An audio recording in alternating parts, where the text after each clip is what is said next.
Howdy folks, Bairdos here, back with more Sunless Sea. It's been a while since I last played this. It's been a little over a week, probably.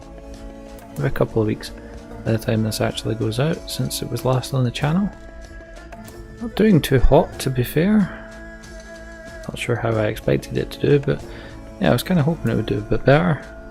Views just are not coming, sadly. So if you are enjoying it, don't forget to let me know in the comments below. Anyway, today we are aiming to get us our Zubmariner. Launch. So yeah, we're a bit low on the oldie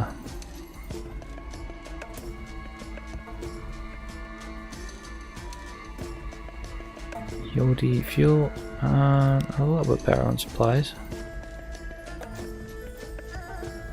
I think we need to go south to get the Zubmariner. Oh, that's a big ship. I get the feeling that would probably wreck us. There's another dock up there.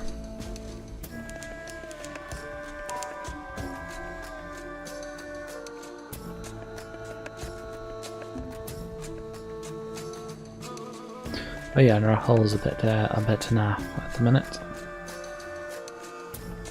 Let's just keep on travelling. Yeah, it won't let me. Fine. What are all those ships? Oh, regardless, let's go and dock.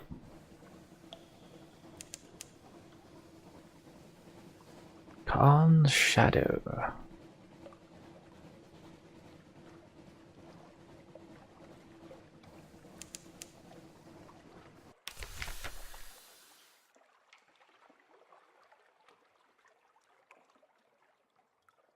Right, so long ago the Khanate turned its back on its warrior traditions. It has no place for pirates and would-be nomads, so here in the shadow the exiles make their home amid 100 wrecked, grounded, decommissioned ships. Can't approach the man staring at us. We do not have the Zubmariner, so that's why.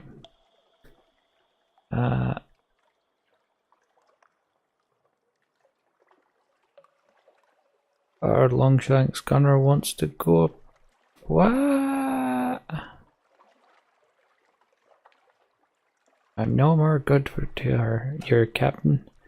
Got a scent of freedom now, and I'm for the city of broken ships. Oh, okay, she had a lot of stuff.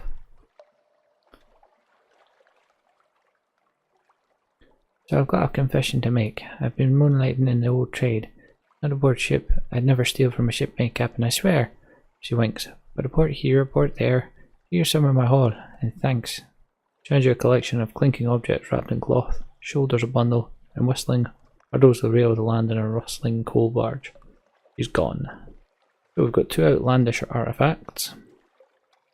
A casket of sapphires. We lost our Longshanks gunner. An ambitious eelith, hunting trophy, and 3 drowning pearls. Okay. Probably shouldn't have done that, but yeah, I know. Can't keep my crew when they want to leave.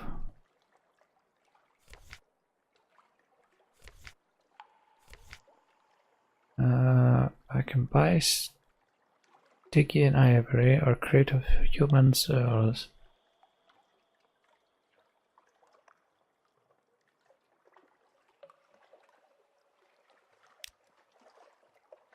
We can buy fuel for 15 and supplies for 25, okay. We can sell our outlandish artifacts for 100.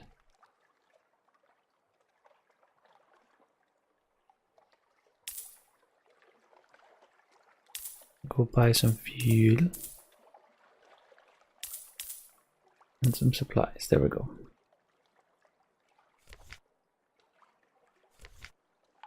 No shipyard available. Well, bugger you. That'll be up here. There, James. Let's just ignore I did that.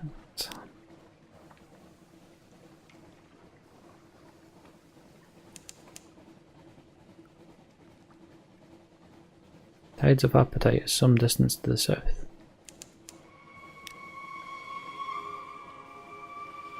I don't like that noise. I don't like that.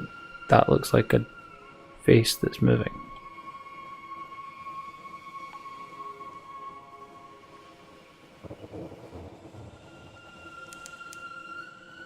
These are in fact the Tides of Appetite.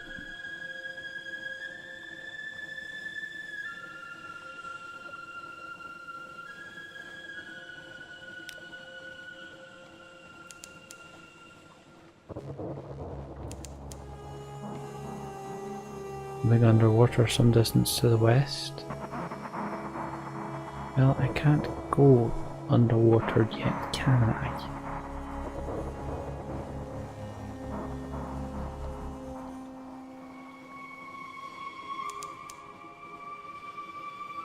They use oars. We can take them.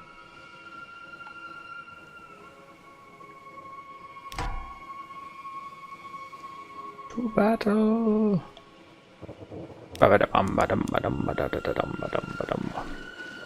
Ooh, no we can't.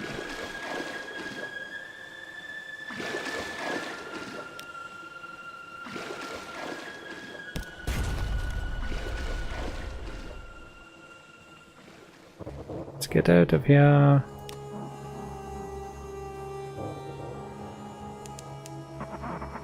Like 160, they could rattle me pretty badly.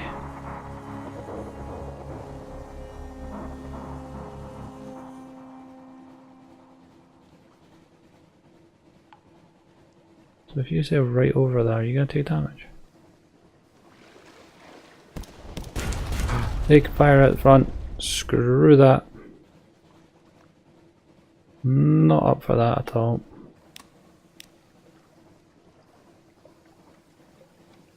You just took 12 off me. And I lost the crew. No.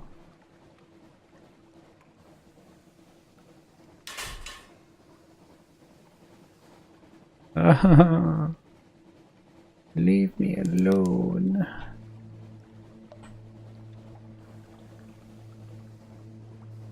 I really need to repair my ship. I like how the light's pulsing down here.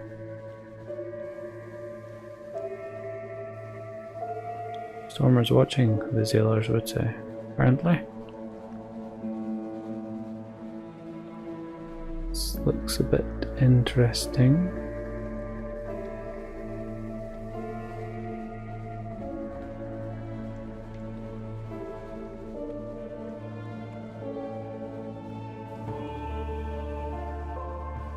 I really do like the music in this game though.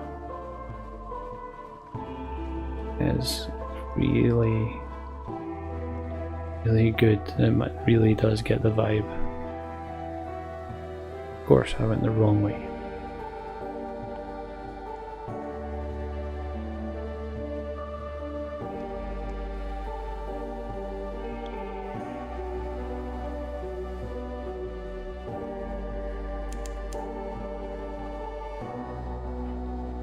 It's being watched. That thing looked a bit big. Should we go under that nonsense? Try. Yes, we can. In the watches of the night, you pad softly past the hatch to the crew quarters. A man cries out softly and sleep desperately. Another. Captain can't seem to take these things seriously. Got it. Inquire about the dreams the next morning. What did they see? Oh, it's in a face. The whole neath lit up like a snuffer mask. There's something in the roof, Captain. It's in the roof. It's watching us. Eyes in the face. Eyes in the face. You have him subdued. No discipline this time, but you require your first officer to keep an eye on him. Gain the new terror and gain 10 fragments. Alright. The utter shroom. Climb the fungal fiber ladders to its summit. Let's. Shaggy, suspicious villagers scratch a living here amidst endless clouds of spores and scurrying mobs of plant-animal hybrids. None of them ever leave. Monsters, one explains darkly. They full of monsters. Hospitable? Not exactly, but they usually don't chase you off with sticks, and they usually let you sit beside their mildew-smelling fire. Sure. They have stories, the central contradiction of shroomer existence. They hate the utter shroom, but they do anything to avoid leaving. Monsters. Today they're telling the story of how they came here. Features a shipwreck, a rain of orange jewels, the mother's blessing. There's a great deal about adversity and survival, and wistful hints about their homeland, somewhere to the west. A memory of distant shores is what we've just gained. Nice. Honey, a shroomer explains. Everyone wants honey. Life on the utter shroom is unvarying and occasionally deadly poisonous. Shroomers are desperate for the diversion the prisoner's honey can bring, but vague about what they can pay in return. Supplies, though, at least. Let's gather some intelligence.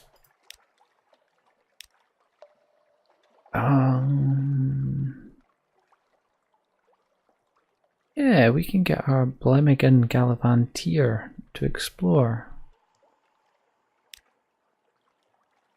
Might feel a kinship with the place. It's certainly very mushroomy. Your ever-present Blemmigan is, for once, nowhere to be seen. The engine room is quiet. Your maps are exactly as you left them. Not one is defaced or crumpled into a ball. Finally, you spot the tip of a tendril poking out from under a pile of unwashed clothing. Your Blemmigan indicates that under no circumstance whatsoever will it be emerging. What could be so bad about the utter shroom? Did the other mushrooms bully it? So that's okay.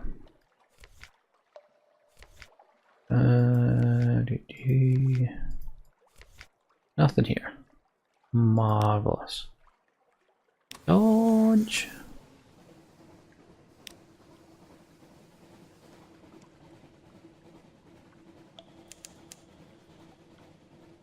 The utter shroom is some distance to the east.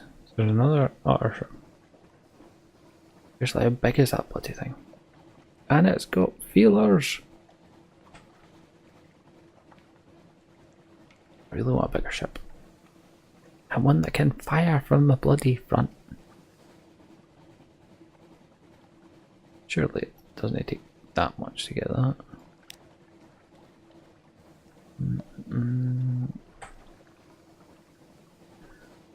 Another one of those ships. I wouldn't even mind one of those ships, to be honest.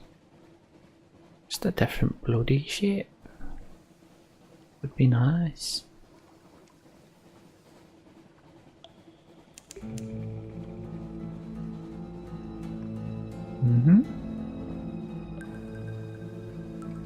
What's down here then? From a sea, all through this place, the song of the drownies lies shivering sweet along the wind. What is you?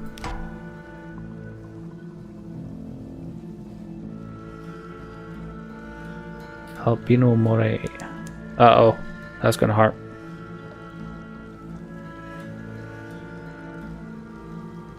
Nope, you're alright.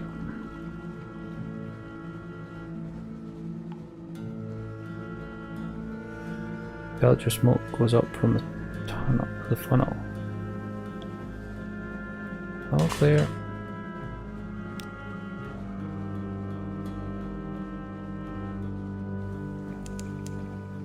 Something underwater some distance to the south. What's the south? Where I'm going to learn how to, you know, become a Zubmariner. I believe. Laughter from the foredeck. Who's laughing on my ship?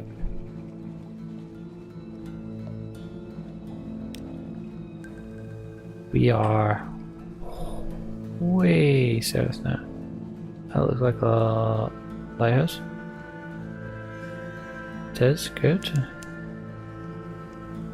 Butterfly plume of light on the southern horizon. You approach Varchas, the mirrored city. Okay. What? Cry goes up. Down is in the water. Pale faces of the drowned dead bob up like lamps. They're singing. Drown out their song with the roar of the engine. Drownies are drawn to fear like pickpockets to crowds. Stoke the engines as hot as they'll go. It will use fuel. May damage the ship, but you'll drown out the wretched song.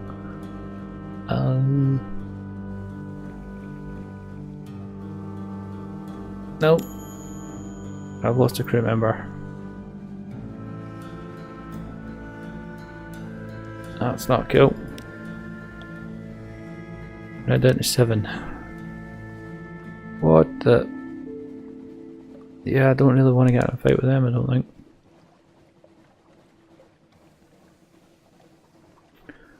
Certainly don't want to get in a fight with that either, I wouldn't have thought.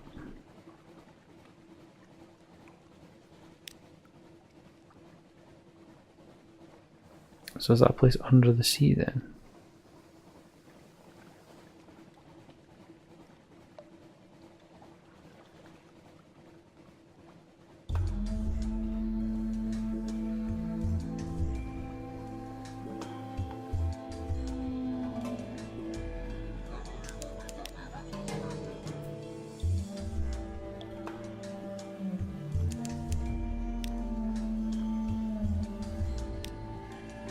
Our chest, yep, we're just about there.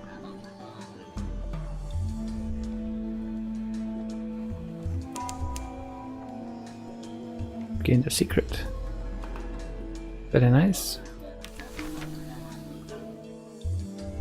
Welcome, delicious friend.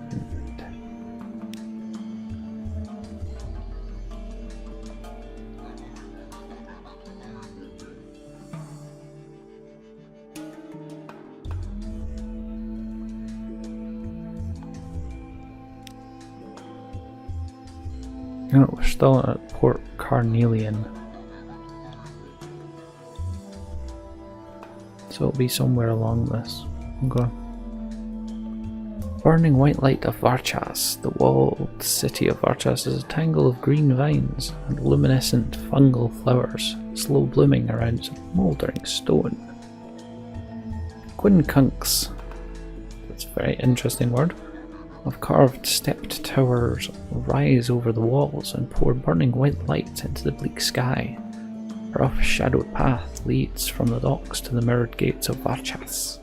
2 towering carved stone lamps throw their light on the angled mirrors, and a blue cloaked guard stands in the reflected pool of light. The city is a beacon against the tree-hushed, sprawling darkness of the elder continent.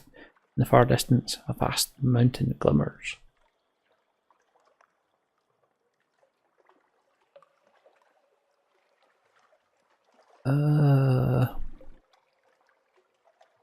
Right, let's see.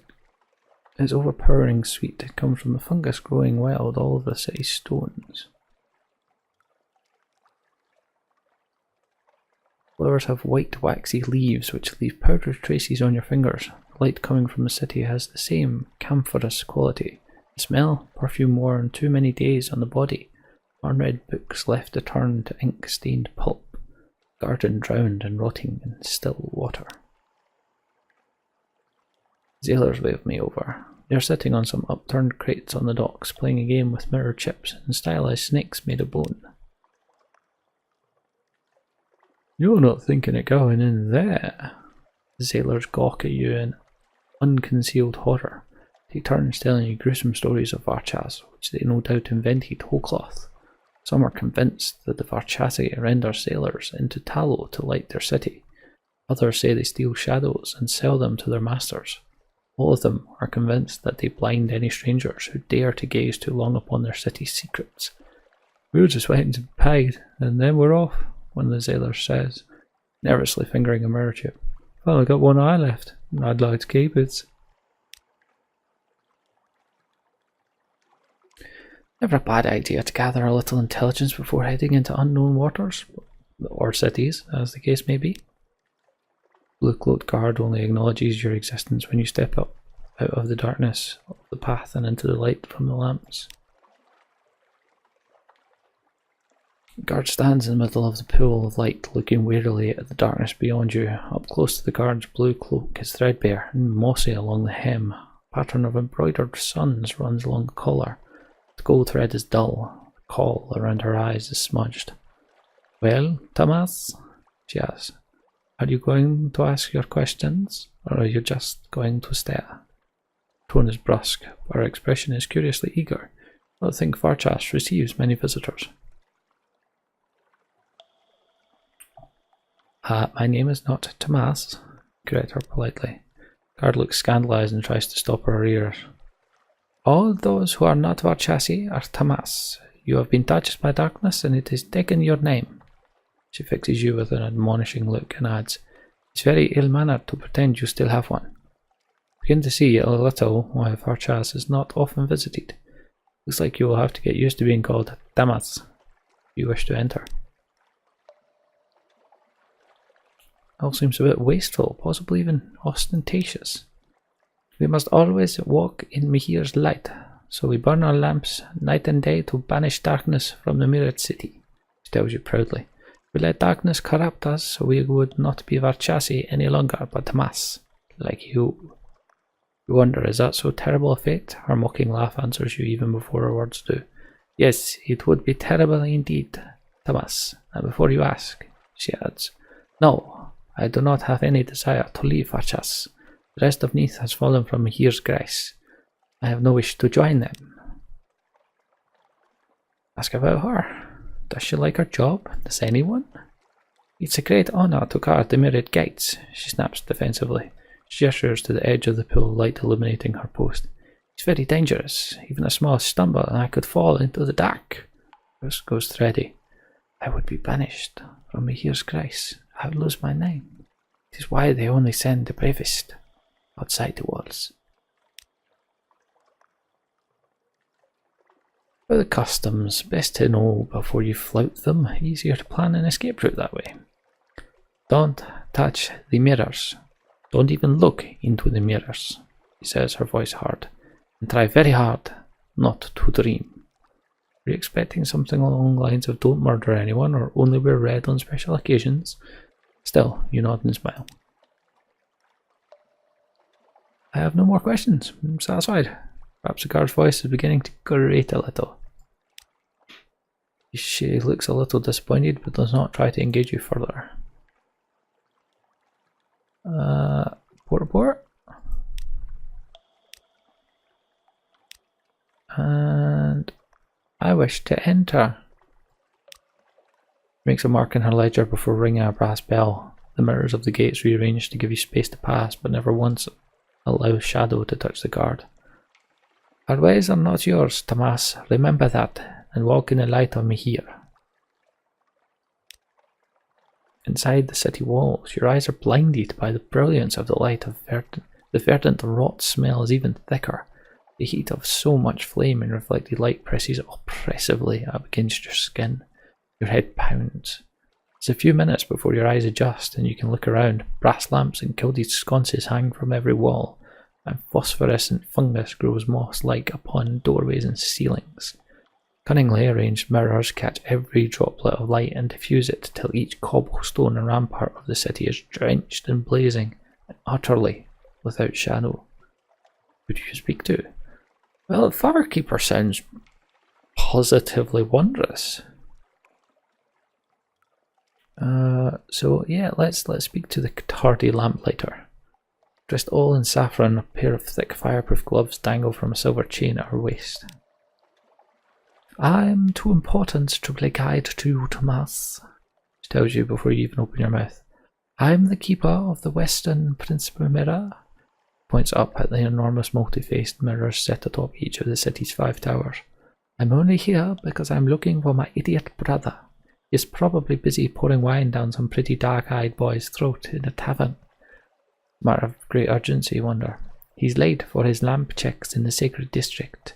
It's her terse reply as she hurries away. If the Agnihotri found out, he'd be lucky to end up at Lake Dredja. Our Varchas, the tardy lamplighter quality is now 1. First tower bell has sounded, and we've gained 1 memory of distant shores. Lovely. A white-cloaked guard, a fungus carter, jewel-turbaned youth. Let's talk to the white-cloaked guard. The suns embroidered on his cloak are picked out with gold thread, and the edge is jewelled with carnelian. Damas. He presses his hands together in greeting, then gives you an anguished look. You look terrible. Are you sick with a terrible outsider's disease, or is that what your nose is naturally like? Over your protestations, he gives you directions to the hospital. Oh, the medics are all butchers, to be sure, but they walk in the light of me here. He adds breezily, and then points out the guardhouse and the vague direction of the Temple of Mihir, and street of bars and gaming houses. We don't want to get a reputation for being inhospitable. Laughs as if he was made a grand joke. You laugh along weakly. The tower bell has sounded in 1 fragment. And the waves are flecked with light. Cool. Jewel turbaned youth, sure. He's winking at us. A furtive wink. A flirtatious one. Only one way to find out. Ja. He looks utterly overjoyed to make your acquaintance. The bangles on his wrist flashing as he presses his hands together in meeting you. My friends, I would be honoured if you would attend a small gathering with us, Tomas. We're so eager to hear about the world outside Varchas' city walls. It seems an innocuous enough invitation, but then why does his gaze dart around so anxiously as he tells you how to find his mansion in the Eastern District? Second tower bell has sounded. Let's continue our explorations to the Outer District. Mirror City gleams invitingly. You'll get used to the smell in time. You walk galleried courtyards wreathed with vines and fungal blooms. Long straight roadways crisscross the length and breadth of Varchas, stone worn by the wheels of carts and the tread of thousands of slippered feet. Lamplighters constantly check the fuel levels of the sconces and replace wicks. Firekeepers check the coiled spring mechanisms that control the angle of the mirrors. Much to explore. Where do we go next? Let's go and do the mansion first, I believe. Well, he did invite us after all. Not entirely sure what you were expecting from the jewel-turbaned youth's invitation. Perhaps a candlelit dinner and genteel seduction. Turns out to be an evening of card games and chilled wine with his rather eclectic collection of friends. As the wine is drunk and the cards are played, the gathering takes on a certain political tone. A raggedly dressed artisan begins complaining of the Agnihotri's trade restrictions. A novice priest points out contradictions in Mihir's mantras. A stonecarver questions whether his daughter should also have to follow in the same profession. Will you? The jewel-turbaned youth stares at you, licking his lips. Will you tell us a story?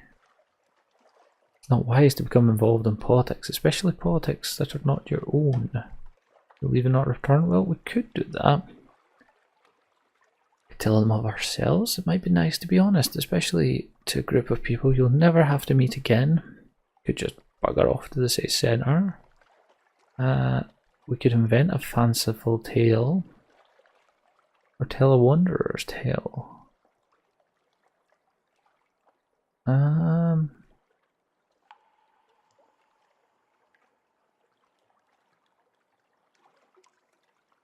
I'd invent a fanciful tale. Your crew would have enjoyed this tale and probably added their own asides and embellishments. Still, you couldn't have hoped for a more appreciative audience. You gasp and moan and shudder guiltily as your story comes to a climax. Afterwards, the jewel-turbaned youth takes you by the hand. His own is shaking and his skin is clammy. We are forbidden from the trickery of storytelling in Varchas, tells you hoarsely. I've never heard anything so sublime. And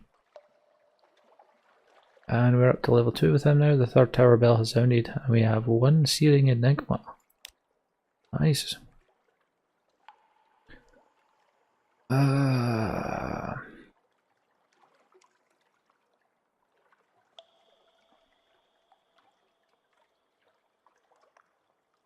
Alright, okay. We go to the inn afterwards. Pilgrimage to Amaradri.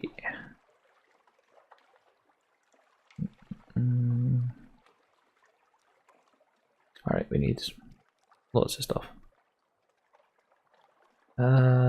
Let's go to the entertainments. There are bars and gaming houses to the west. Follow the clink of wine glasses and the companionable shouts. No. Perhaps not.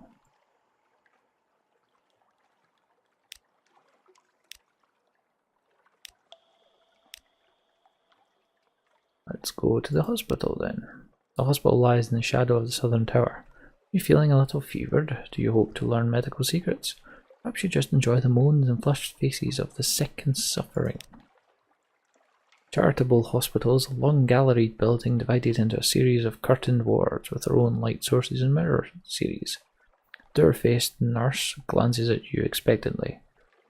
Which ward are you here to visit?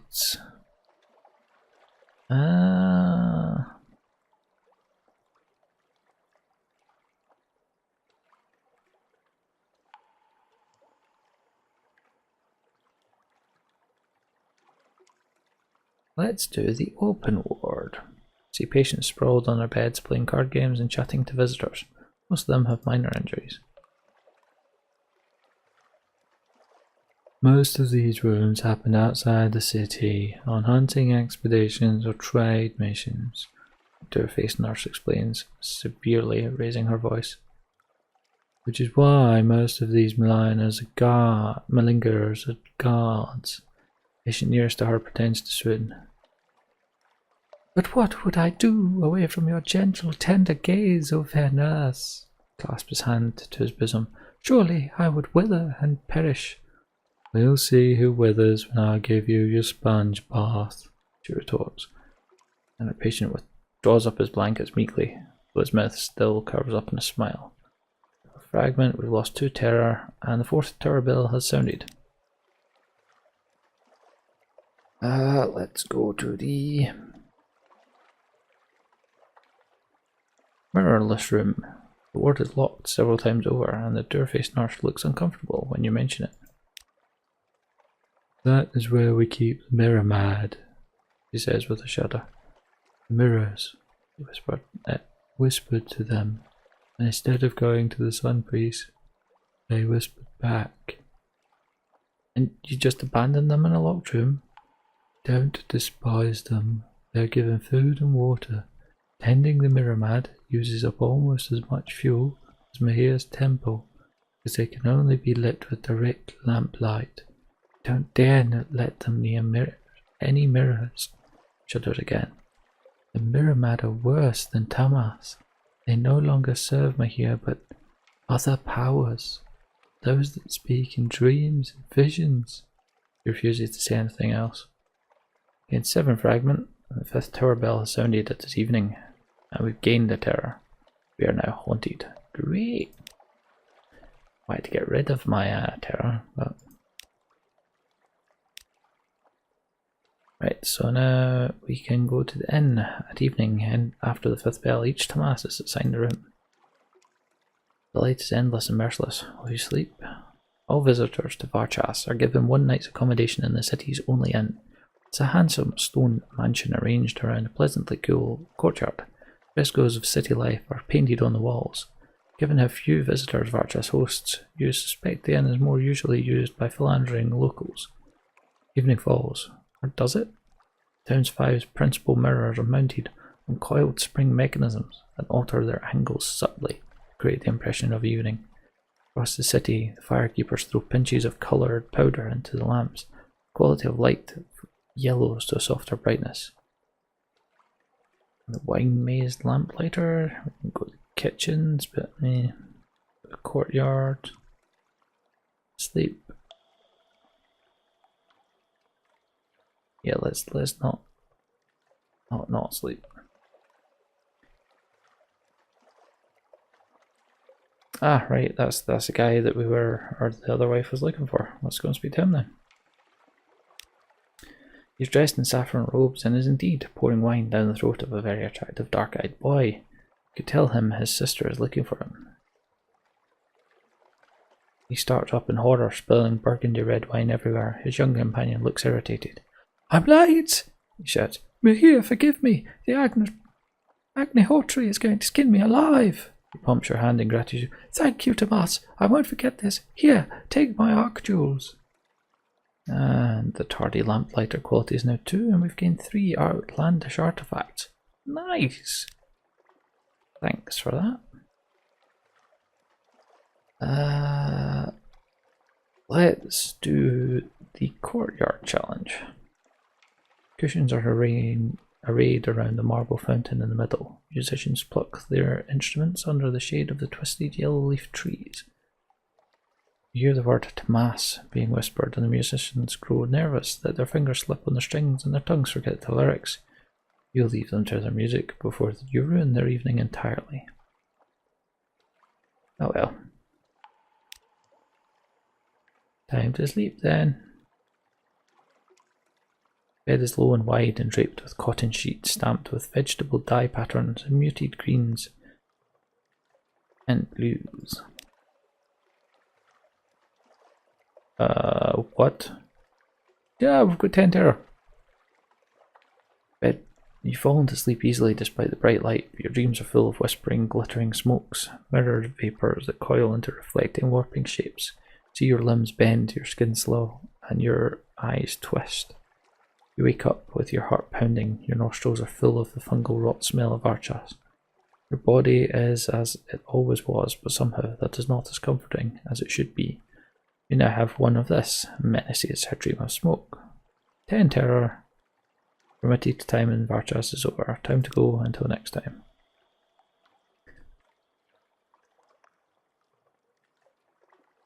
Outside our time in Varchas is strictly rationed. Each morning at dawn the guard visits the inn to eject any Tomas they find. The upper light, but very definite. Return, the guard tells you, but not yet. With that they usher you into the darkness beyond the walls. You blink, mirror dazzles from your eyes.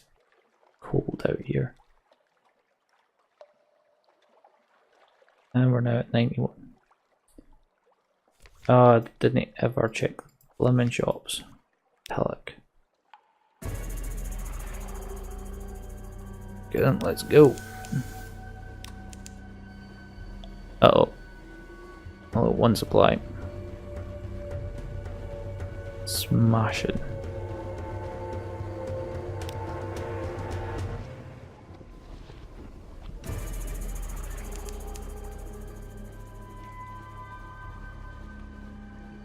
Terror is really high.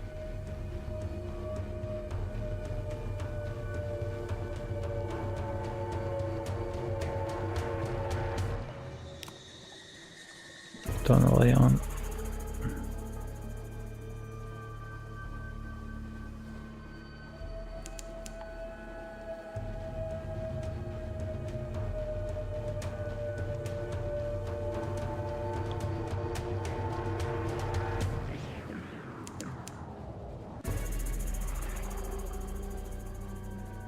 The hell is that? Don't like it.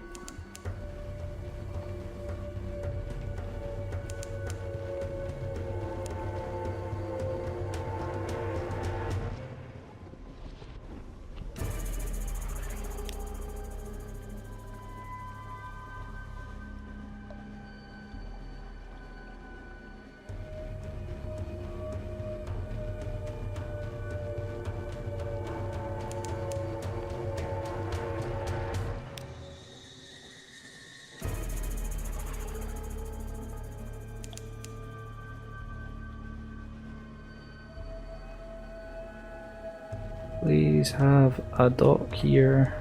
Please, precious. You look very dockable.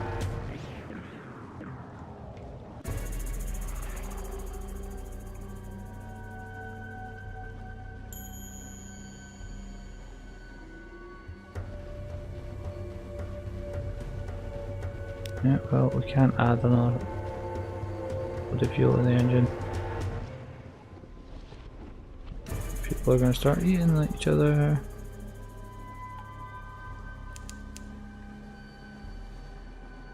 Oh no, that's us out of supplies now.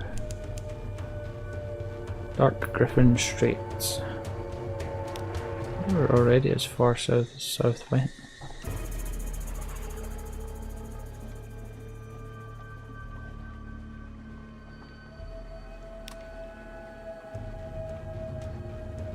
Come on, hurry up and give me your dock.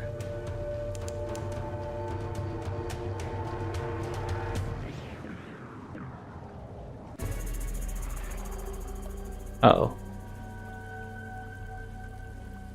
I don't think this place has docks.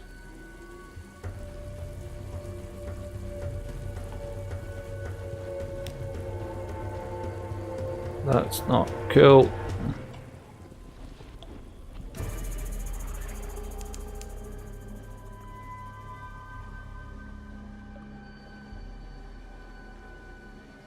We're about to be out of fuel. Could be an interesting end to the episode.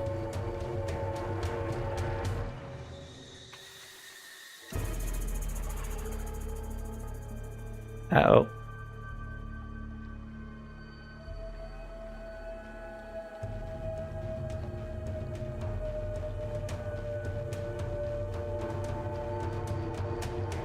What the hell can I do now?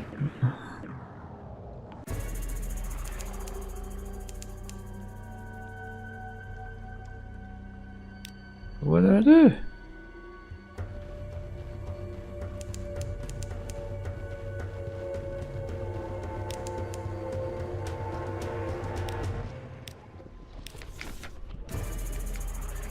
Might be out of fuel, but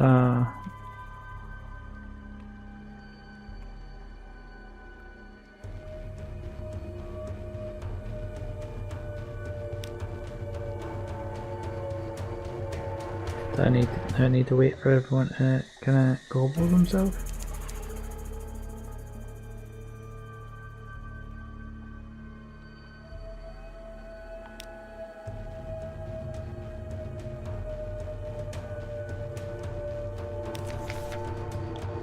Ah, right, okay. Without fuel, your ship is just an oddly shaped house located somewhere you really don't want to live. Search your supplies for something of use. Nope. You lost supplies. Nope. Make a sacrifice to the storm.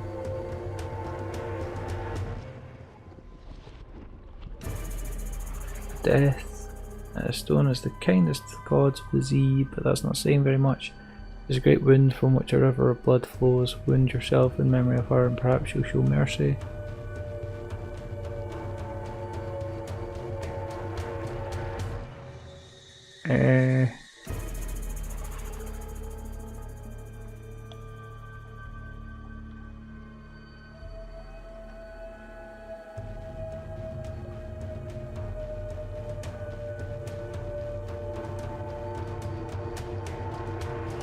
Yeah.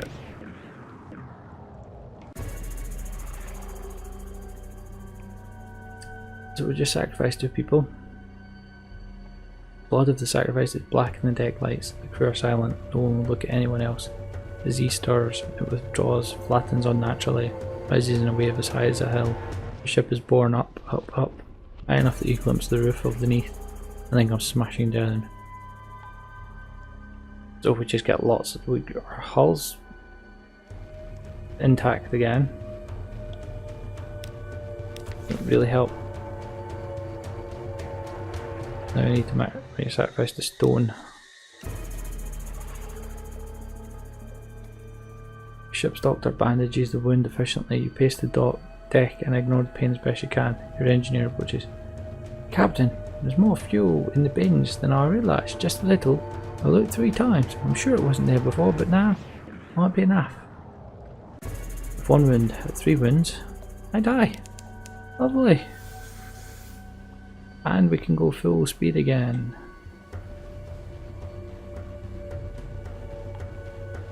Right. Ah, there it is. Uh-oh. We just hit 100 fear. Fear and despair have destroyed the loyalty of your crew. Half of those who remain have taken up arms against you, taking shelter on the bridge, while their shots ring out around you.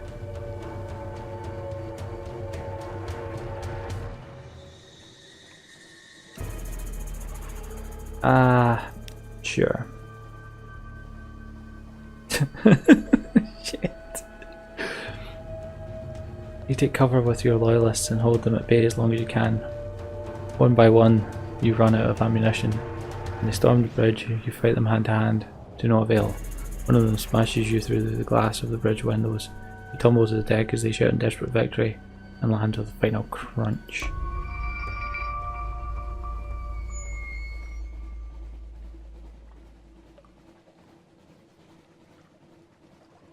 You and all your crew are gone. London will speculate in vain as to how you might have met your end. And we don't have an ironclad will.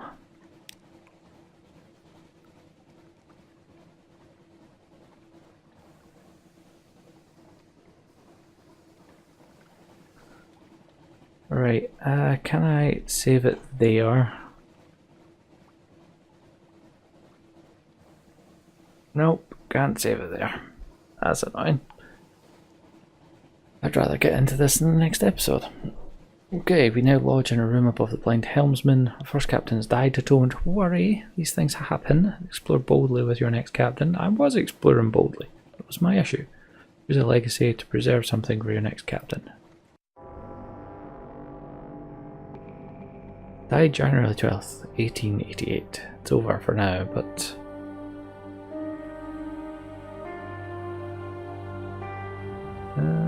okay. You were Bairdos' rival, retain 50% of their iron value and more weapon. Pupil, 50% of mirrors value and 50% of money. Salvager, 50% of the veils money. Shipmate, 50% of hearts. Correspondent, 50% of their pages. That gives me some money and I get a veil. Gives me no mirrors. Gives me a weapon.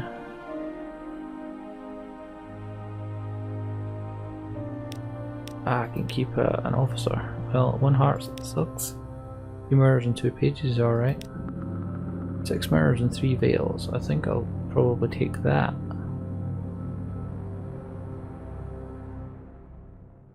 Oh no, I'll take the chart, thank you. I'm not getting any money, but I was only getting 60 money anyway, so yeah, I'll get like 67, so yeah, I'll take the chart. Yep, that's fine with me. Oh, I cannot believe he died. Right, anyway, we will decide all of this next time.